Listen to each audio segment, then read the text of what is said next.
Hello! Since you've already equipped with tools to write and deliver both self-introduction and informative speeches, it's time to move forward to a more interesting yet challenging task: persuasive speech. You may not realize this, but people are engaged in various forms of persuasion in our everyday life. We talk other people into doing things that initially hesitated to do, or choosing the options that they simply weren't aware of. We can even persuade someone to adopt a point of view that they initially were against. Can you think of an occasion that prompts you to persuade other people? You may try to run for the student body president, or recommend a book or a movie to a friend.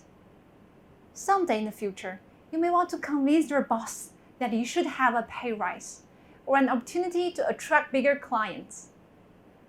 Persuasion refers to a series of efforts aimed at exerting influence to change people's beliefs, attitudes, intentions, motivations, or behaviors. The ability to speak persuasively is important in nearly every aspect of our life. In order to be persuasive, you will need certain skills. So what are the skills and how do we use it? In this section, I will explain the 3 elements that makes a speech persuasive. I will also give you some suggestions as to how to establish your credibility. Then, I will demonstrate how to use sound reasoning and appeals to emotions to enhance the effectiveness. Lastly, let's watch a model of persuasive speech to analyze how to put these skills into practice. Persuasion has been studied for more than 2,000 years. Many of the central issues connected with verbal persuasion were already examined by ancient Greeks and Romans, because they studied rhetoric.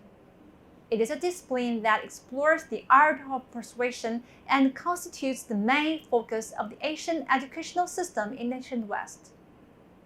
As a very complex discipline, rhetoric has been inspiring scholarly works from various fields including communication and psychology. Now, let's take a look at this widely accepted answer to the fundamental question: what makes a speaker persuasive? A quick answer is that verbal persuasiveness relies on one or more elements: the speaker's credibility, reasoning, and the ability to stir emotions among listeners. According to Aristotle, appeals to ethos, logos, and pathos are modes of persuasion used to convince audiences. In Chinese, we can say 诉诸人格、诉诸逻辑和诉诸情感. Now, let's elaborate on these elements of persuasion with more details. First and foremost, listeners will be likely influenced by their perception of the speaker. That is to say, the credibility of the speaker will significantly increase the effectiveness of the speech. Establishing and maintaining a bond of trust with listeners is vital to win the hearts and minds of the audience, since the audience are likely to evaluate the integrity of the speaker and the ethics of the speech topic. Listeners are likely to be persuaded if the speaker shows expertise in the topic, whether drawn from professional experiences or personal backgrounds. In a word, a speaker's credibility can be achieved through character, past experiences, and hard work. Here are a few tips that can help you strengthen your credibility. Tip number 1: demonstrate your competence. Don't assume that you have an initial advantage because some of the audience know you on a personal basis. Explain clearly the time you've spent on examining the topic and how you did the research. The amount of the time and thoroughness of the research will show not only your sincerity, but also the soundness of your argument. Tip number 2: don't forget to stress your personal or educational background if that's relevant to the topic. Your personal experiences will help explain your motive to choose the topic. The listeners will be more likely to be engaged in your speech if they feel that you truly believe in what you are advocating on a personal level. Tip number 3, delivery. It will affect listeners' perception of your credibility. As a speaker, you'd better prepare your speech well ahead of time so that you can achieve fluency and still have time to work on your delivery. Make sure that your voice and body language are both well practiced. Speakers with a maintained composure and steady voice are more likely to be deemed as competent and honest. The next key factor that influences the persuasiveness is how well the logic of reasoning is presented in the speech.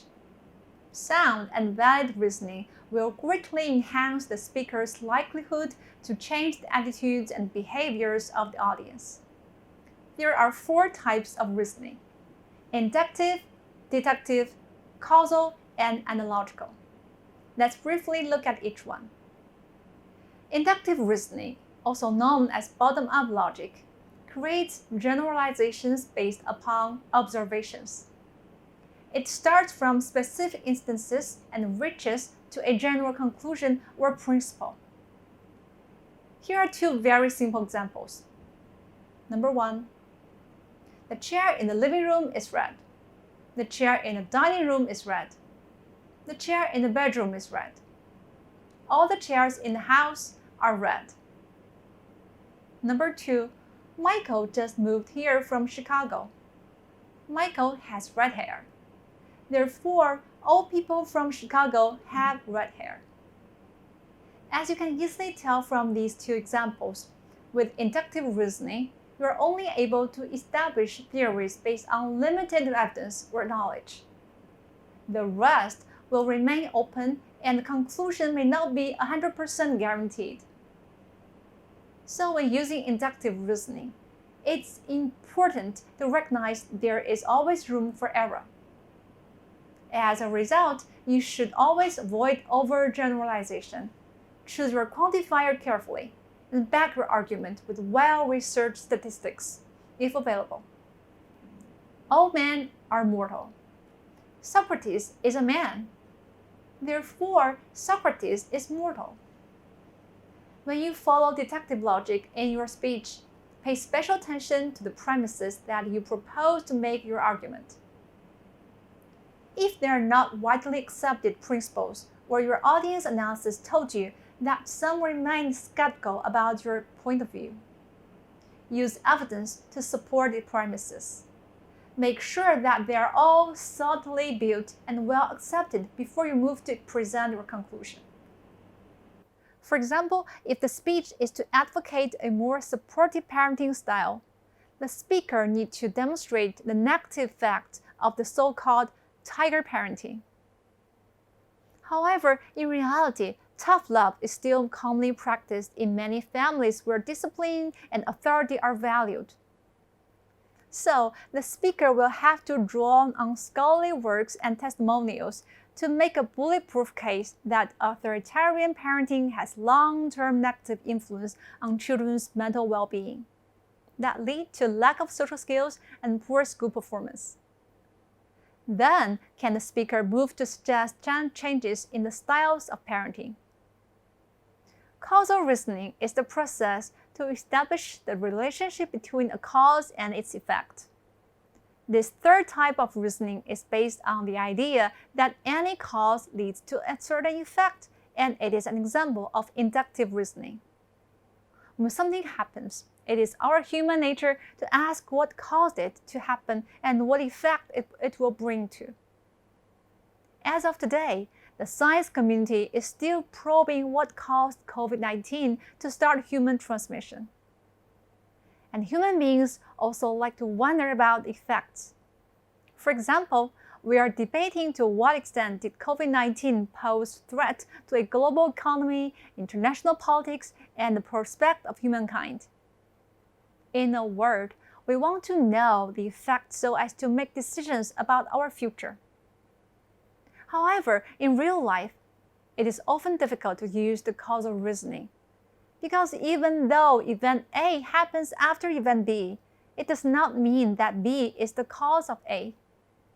Plus, even when you can confidently prove that B indeed caused A, there are other compounding factors. Most of the time, one event has more than one causes. So be extra careful when you use it in your speech. Apart from inductive, deductive, and causal reasoning, analogical reasoning is another way of making an argument. The key to an analogical reasoning is the comparability of the two cases being compared. A speaker will be more persuasive if the analogy is valid and based on parallelism. For instance, in order to prove that one university should adopt an initiative supporting student mental health, you can argue that another university already launched a similar program. However, reason by analogy has limitations that can be easily challenged, since the two sets of circumstances are never exactly the same. To better support this argument, you should work on to show not only the success of the implemented program, but the parallelism between the two universities. No matter what mode of reasoning you've decided to use in your speech, you will need to prove its soundness by providing evidence, like examples, statistics, or testimony. Recently published research papers from top journals could be an ideal source for your evidence gathering in terms of novelty and credibility. Statistics from journals and leading media outlets are especially useful if your speech is about well-studied scientific fields like climate change, digital media and human psychology, aging and mental health. Don't forget to remind your listeners of your purpose to use a piece of evidence, and this will help them draw the conclusion that you want them to reach. So far, we have analyzed two methods that can strengthen a speaker's persuasiveness: appeals to credibility and to logic. Thirdly, let's look at another one: appeals to emotions. In the absence of credibility and logic, appealing to emotions may not work very well. But if a speaker can deliver an emotional charged speech on topic of being credible and logic, the persuasiveness will be significantly enhanced. Such appeal can work like magic when the listener's emotions are touched by the speaker's ideas or language. Human beings experience emotions in everyday life, such as fear, anger, sadness, happiness, and love. Yet there are more complex emotions like guilt, sympathy, and reverence. So far, our knowledge about human emotions is still limited. For our class, the focus is about letting you understand kinds of emotional appeals that can strengthen the message of your speech. The most frequently used emotions include anger, fear, and empathy. One way to generate emotional appeal is to use emotional-laden words to stir the feelings of the audience. Another way is to choose the proper evidence and let the facts speak for themselves. Yet, a third way is to work on your delivery and make sure that your tone, rate of speech, gestures, and facial expressions will communicate your genuine feelings to the audience. You've already been shown how to work on these skills. Remember to apply them in your persuasive speeches. Next, let's watch a segment of a powerful persuasive speech given by Emma Watson. I was appointed as Goodwill Ambassador for UN Women 6 months ago. And the more I've spoken about feminism, the more I have realized that fighting for women's rights has too often become synonymous with man-hating. If there is one thing I know for certain, it is that this has to stop. For the record, feminism, by definition, is the belief that men and women should have equal rights and opportunities. It is the theory of the political, economic, and social equality of the sexes. I started questioning gender-based assumptions a long time ago. When I was 8, I was confused at being called bossy because I wanted to direct the plays that we would put on for our parents. But the boys were not. When at 14, I started to be sexualized by certain elements of the media. When at 15, my girlfriends started dropping out of their beloved sports teams because they didn't want to appear muscly. When at 18, my male friends were unable to express their feelings. I decided that I was a feminist, and this seemed uncomplicated to me. But my recent research has shown me that feminism has become an unpopular word. Women are choosing not to identify as feminist. Apparently, I am among the ranks of women whose expressions are seen as too strong, too aggressive, isolating, and anti-men, unattractive even. Why has the word become such an uncomfortable one? I am from Britain, and I think it is right that I am paid the same as my male counterparts. I think it is right that I should be able to make decisions about my own body. I think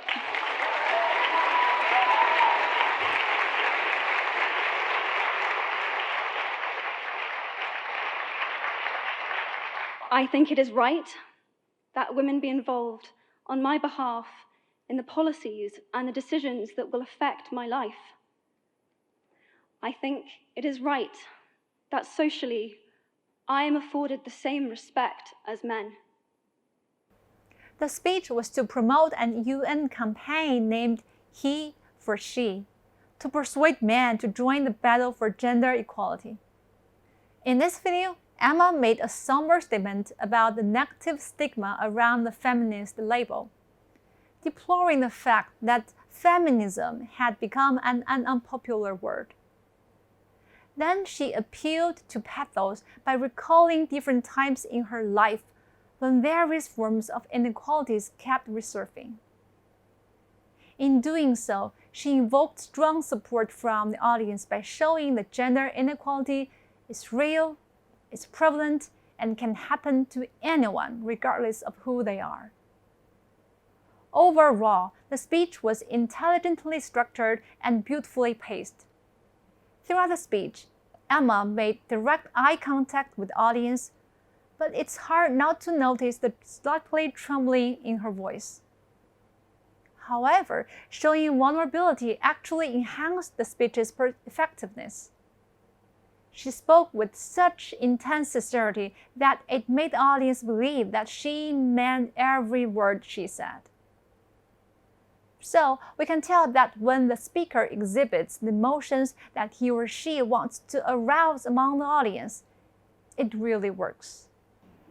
Now that we've grasped the meaning of persuasive speech and 3 different ways to build effective persuasion, we can move to the last major type of public speaking, special occasion speeches.